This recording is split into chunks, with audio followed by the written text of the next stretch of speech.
때로는 그런 것 같습니다. 집에 이제 감자를 이제 사가지고 이제 구입한 지 좀 됐어요. 이제 놔두고 있으면은, 갑자기 그 감자에서 싹이 납니다. 감자에서 싹이 나요. 그런 생각이 들었어요. 이거, 수확한 지도 오래됐을 거고, 또, 뭐, 스토어에서 이제 구입한 지도 꽤 돼가지고, 이 감자, 죽었다라고 생각되는데, 그런 생각 안 되십니까? 집에 있는 오래된 감자, 이거 죽었을까요? 살았을까요? 이거 죽었겠다라고 생각이 드는데, 거기서 싹이 나는 것이에요. 죽었는 줄 알았는데, 살아있다는 것입니다. 죽은 줄 알았던 감자에 생명이 남아 있다는 것이에요. 오늘 말씀은 죽은 듯한 고목에서, 구루터기에서 이미 잘려져 가지고 이제 이거 죽었구나, 이 나무 죽었구나 라고 생각이 될 수 있는 그런 고목에서 푸른 싹이 나오는 이야기가 되겠습니다. 10장을 보게 되면은, 잠시 우리가 기억을 하게 되면은, 10장 뒷부분에 가서는 이제 하나님께서 이제 숲과 높이 솟은 나무들을 다 잘라내신다라는 말씀이 나옵니다. 33절과 34절 보면 그런 내용이 나오는데, 이것은 무엇을 의미하냐면은 하나님께서 유다와 이스라엘을 괴롭혔던 그 이방 나라들, 그런 나라들을 치시는, 벌하시는 그러한 내용인 것을 우리가 압니다. 어저께 우리가 나누었는데요. 그런데 11장 1절을 보게 되니까 이런 말씀을 하십니다. 한 구루터기에서 싹이 나올 것이다 라고 말씀을 하시는 것입니다. 구루터기는 이미 잘린 나무예요. 잘린 나무. 우리가 우리 교회 뒤뜰에 있는 무화과 나무, 가지를 하도 많이 쳤더니 이제 그런 생각도 했었잖아요. 이 나무 이제 죽었다라고 생각이 들었는데, 지금은 뭐 새싹이 나오고 새 가지가 나오고 너무 풍성하게 아름다운 모습을 자랐는데, 한 구루터기가 있어요. 잘라버렸어요. 이거 죽은 나무구나 라고서 생각이 들었는데, 거기서 새싹이 나온다는 것입니다. 죽은 줄만 알았는데 그 구루터기에서 한 가지가 나오더니 그 가지에서 푸른 싹이 나온다는 것입니다. 이미 잘려져가지고 죽었는 줄 알았는데 이 구루터기가 살아 있었다는 것입니다. 이 구루터기는 무엇을 의미를 하는가? 포로로 잡혀갔던 남왕국 유다를 의미를 하는 것입니다. 이미 멸망했다고 사람들은 생각을 했었는데, 하나님께서 이 구루터기 남유다 왕국을 살려두셨다는 것이에요. 그런데 그 왕국, 망했다고 생각했던 그 왕국에서 새싹이 나오게 하신다는 것입니다. 이 말씀이 나라를 잃고서 포로로 잡혀가가지고 바벨론으로 잡혀가서 있으면서 나중에 페르시아 바사 나라의 지배를 받으면서 머물고 있었던 그 이스라엘 남유다 왕국이 되죠. 남유다 왕국의 사람들에게는 이게 얼마나 큰 희망이 되었을까 생각을 해봅니다. 무슨 희망이 되겠습니까? 하나님께서 다시 민족을 회복시켜 주신다는 것이에요. 다시 나라를 세워주신다는 것입니다. 1절을 보니까 새싹이 이새의 줄기에서 나온다고 말씀하십니다.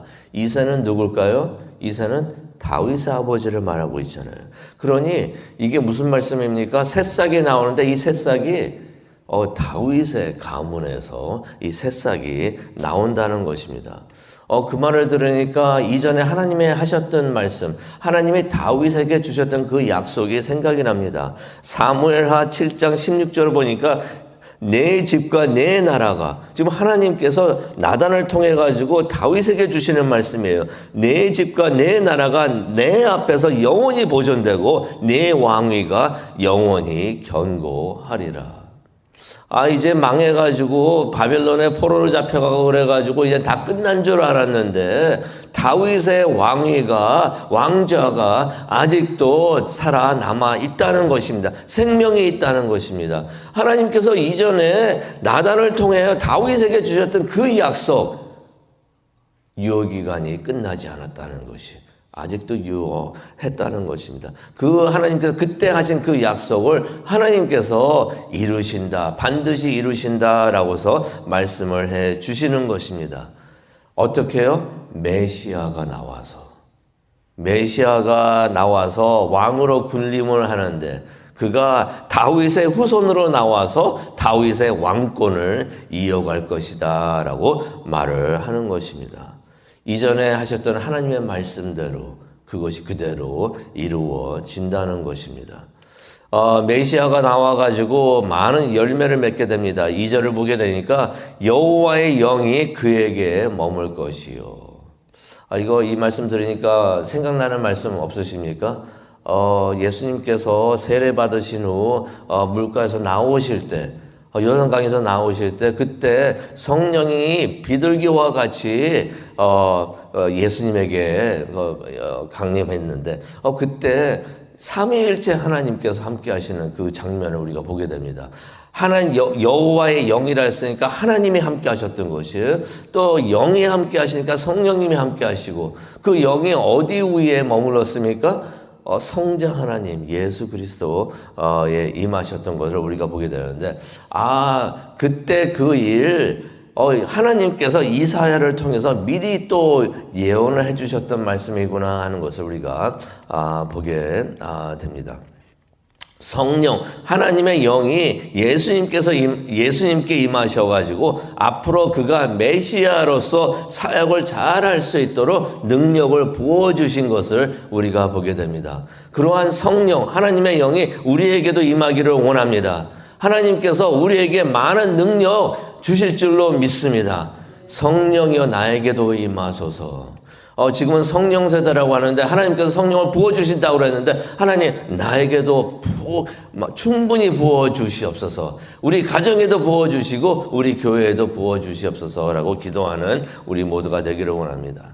성령님께서 오셔가지고 예수 그리스도께서 사역할 수 있도록 사역을 잘할 수 있도록 능력을 주시는데 어떤 능력을 주셨는가? 2절을 보니까 지혜를 주시고요, 총명을 주시고 모략을 주시고 재능을 주시고 지식을 주시고 여호와를 경외함을 주셨다라는 말씀이 있습니다. 여호와를 경외한다는 것은 순종함과 하나님을 예배함을 의미하는 것입니다. 그래서 그분이 이제 사역을 하게 되시는데 4절을 보니까 가난하고 억압받는 자들에게 억울한 일이 없도록 하게 하신다라는 말씀이 있습니다. 그러니 자연히 악인들은 벌을 받게 됩니다. 4절에 나오죠. 그래서 평화의 나라를 세우신다고 하십니다. 6절을 보게 되니까 이리, 표범, 사자, 곰이 약한 짐승들을 잡아먹는 것이 아니라 함께 잘 산다는 것이. 사자가 풀을 먹는다고 하십니다. 이게 무슨 말씀인가? 이런 짐승들이, 사나운 짐승들이 그냥 평화롭게 잘 있는 거, 이거 기억되시는 하나님의 말씀 혹시 있습니까? 그런 이때가 언제 이런 일이 있었던가? 있었어요. 이런 일이. 언제 그랬나요? 에덴 동산에서 그런 일이 있었잖아요. 그때는 사람들도 그렇고 다 풀만 먹었어요. 풀만 먹고 있었고 사자도 그렇고 뭐 양도 그렇고 이리도 그렇고 함께 잘 살고 있었잖아요. 그 말씀을 하시는 거네. 그런 생각이 듭니다. 젖 먹는 아이가 독사의 구멍에서 장난치면서 놀고 있습니다. 아무런 일이 없어요. 해를 받는 일이 없습니다. 유다가 회복되고 이방 민족과 평화를 이룬다고 하십니다. 이게 가능한 일인가? 2000년 전에 메시아 예수님께서 오셨을 때 분명히 오셨는데 이런 일은 없었었는데 그렇다면 여기서 말씀하시는 순간은 그 시간은 무엇을 말씀하시는가? 예수님께서 메시아께서 2000년 전에 처음 오신 때를 말씀하시는 게 아니라 앞으로 재림하시는 때를, 그래서 하나님의 나라를 세우실 그 순간을 말씀하시는구나 하는 것을 우리가 깨닫게 됩니다. 메시아가 오셔가지고 세우시게 될 의로운 나라, 하나님의 나라를 설명하고 있구나 하는 것을 깨닫게 됩니다. 그때는 저주가 사라지고 하나님께서 저주를 내리셨던 그런 일이 있는데, 죄 때문에 그런 일이 있었는데 그 저주가 전부 다 lift up 돼가지고 사라지게 됩니다. 온전한 평화가 이루어진다는 것이에요. 메시아가 오셔가지고 그의 나라를 세우시니, 하나님의 나라를 세우시니 지금 표현하고 있는 모든 것들이 온전한 평화가 가능하고 실제로 이루어진다는 것이에요. 메시아는 임마누엘 되시는 줄로 믿습니다. 7장 이사야서 7장 14절에 임마누엘 되신다고 하는데, 함께 하시는 하나님이 되시는데, 함께 하시는 하나님께서 오셔서 우리와 함께 하시니 그곳이 바로 하나님의 나라 천국이 되는구나 하는 것을 우리가 깨닫게 됩니다. 하나님께서 오셔가지고 임마누엘 되시는 메시아께서 오셔가지고 다스리시니, 9절에 있는 말씀, 이 말씀 너무나 은혜스럽습니다. 밑줄 그시기 바랍니다. 물이 바다를 덮음 같이 여호와를 아는 지식이 세상에 충만하리라. 온 세상이 주의 나라에 있는 모든 생물과 모든 자연이 하나님을 다 알게 되고 그러한 지식이 충만하리라. 어떻게 해요? 물이 바다를 덮은 같이 충만하리라. 이게 주의 나라가 임하실 때 이런 일이 이루어진다는 것입니다. 그래서 세상에는 하나님의 평화만이 가득할 것이다 라고 말씀을 해 주십니다. 그럴 때 하나님의 나라에서 이스라엘이 있죠. 우리가 잘 아는 이스라엘. 이스라엘은 특별한 위치에 있게 된다는 것을 우리가 깨닫게 됩니다. 앞으로 올 하나님의 나라에서 이스라엘이 수고를 많이 했어요. 아브라함을 통해서 우리가 하나님을 만나게 하고, 또 다윗이 나오고, 그 다음에 또 예수 그리스도가 이스라엘에서 나와가지고 복음이 거기서부터 시작이 됐었는데, 수많은 일을 했었는데, 이스라엘은 어떤 위치에 있게 되는가? 하나님의 나라에서 특별한 위치에 있게 된다는 것을 우리가 보게 됩니다. 아브라함의 언약과 다윗의 언약, 이 모든 것이 다 이루어지고 우리에게도 주어지는데, 그런 것을 처음 받고 전파했던 이스라엘, 특별한 위치에 있다는 것이에요. 10절을 보게 되니까 세상 모든 나라들이 이스라엘을 통해서 복을 받게 될 것이다 라는 말씀이 있습니다. 이거 아브라함을 통해서 하나님께서 주신 그 약속하셨던 그 약속이 그대로 이루어지는 것을 우리가 보게 됩니다. 그래서 12절을 보게 되니까 하나님께서 갈라졌던 북이스라엘과 남유다를 모으신다고 하십니다. 두 왕국이 다시 합쳐지는 것입니다. 평화적으로 하나가 되는 것이에요. 갈라졌었는데 북왕국하고 남왕국으로 갈라졌었는데, 한국처럼 갈라졌었는데 통일된다는 것, 하나가 된다는 것이, 다시 하나님의 민족 이스라엘이 된다는 것입니다.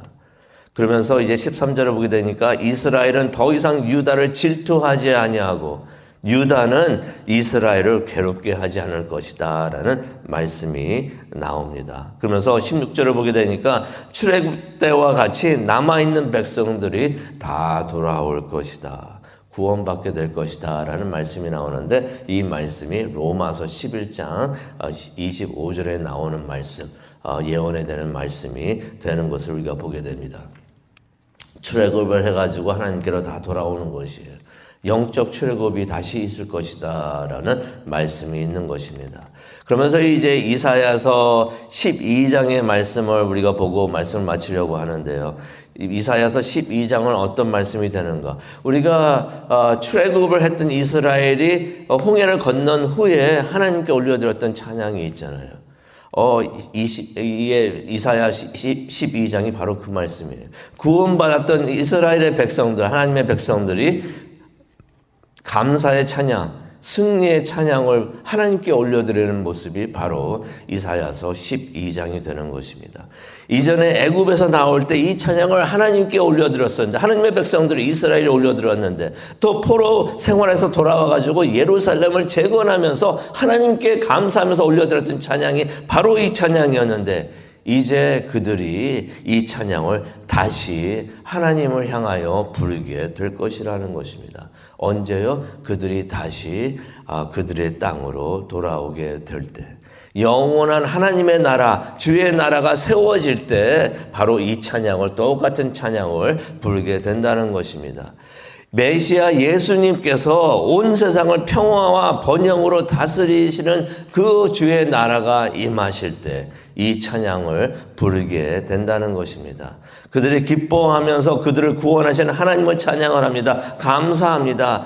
12장 2절을 보게 되니까 하나님은 나의 구원이시라. 내가 그를 믿고 신뢰하며 이제는 두려워하지 않으리라. 또 그러한 하나님을 온 세상에 알리고 증언을 합니다. 4절을 보니까 여호와께 감사하라. 그의 이름을 부르며 그의 이름이 높다 선포하리라. 또 6절을 보게 되니까 시온의 주민아 소리 높여 부르라. 이스라엘의 거룩하신 이가 너희 가운데 크게 임하신다라고 말씀을 하고 있습니다. 시온의 주민아, 시온의 주민. 누구를 말할까요? 그거 이스라엘만 말하는 것이 아니라 구원받아가지고 하나님 나라에 들어가게 될 우리 모두, 세상에 있는 모든 사람들, 구원받게 되는 모든 사람들이 바로 시온의 주민이 되는 줄로 믿습니다. 주의 나라가 임하실 때 우리가 주의 나라에 들어가서 우리가 함께 감사하면서 기뻐하면서 이제 주의 나라가 임하셨습니다. 감사하면서 부를 찬송이 바로 이사야서 12장이 된다는 것입니다. 오늘 이 아침 우리가 기도하기를 원합니다. 아직 주님의 나라 아직 완전히 오지는 않으셨는데 우리가 예배 드리면서 또 교회를 세우면서 주의 나라가 임하시는 것을 우리가 깨닫게 되는데 완전한 주의 나라를 기대하면서 우리가 함께 하나님께 기도하는 우리 모두가 되기를 원합니다. 어떤 기도를 하면 좋을까요? 주의 나라가 임하게 하소서. 속히 임하게 하여 주시옵소서. 그 기도를 올려드리는 축복받은 시온의 주민이 되시기를 간절히 축복합니다. 기도하시겠습니다. 하나님 감사합니다. 이사야서 11장 12장을 통하여 하나님의 나라 주의 나라를 다시 한번 엿볼 수 있게 하여 주시니 정말로 감사합니다. 하나님께서 아브라함을 통해 주셨던 그 약속이 다 이루어지심을 다시 한번 상기시켜 주시니 정말로 감사합니다. 이스라엘이 남과 북으로 다 갈라졌었는데 이제 하나가 되고 서로 질투하지도 않고 괴롭게 하지도 않고 하나가 되어가지고 하나님을 찬양하고 모든 세상의 민족들이 하나님을 바라보면서 하나님을 이스라엘을 통하여 복을 받는 것을 보여주시니 정말로 감사합니다. 물이 바다를 덮음같이 하나님을 아는 지식이 온 세상에 가득 차고 하나님의 다스림이심이 있게 되는 주의 나라 우리가 기대합니다. 고대합니다. 그리고 기도합니다. 주의 나라가 속히 임하게 하여 주시옵소서. 우리가 그 나라에 들어가고 시온의 주민이 되는 그 순간을 우리가 바라보면서 기도하는 이 순간 되게 하여 주시옵소서. 하나님 다시 한번 기도합니다. 시온의 주민, 우리가 그 날에 그 순간에 기뻐할 때 우리 곁에 우리 자녀들과 가족이 있게 하여 주시옵소서. 시온의 성도들이, 시온교회 성도들이 다 있게 하여 주시옵소서. 우리의 지인들과 친구들이 다 있게 하여 주시옵소서. 하나님의 나라를 확장하는 일에 우리가 사용되어서 한 명이라도 더 시온의 주민이 될 수 있도록 하나님 우리를 사용하여 주시옵소서. 능력 부어 주시옵소서. 감사합니다. 예수님의 이름으로 기도합니다.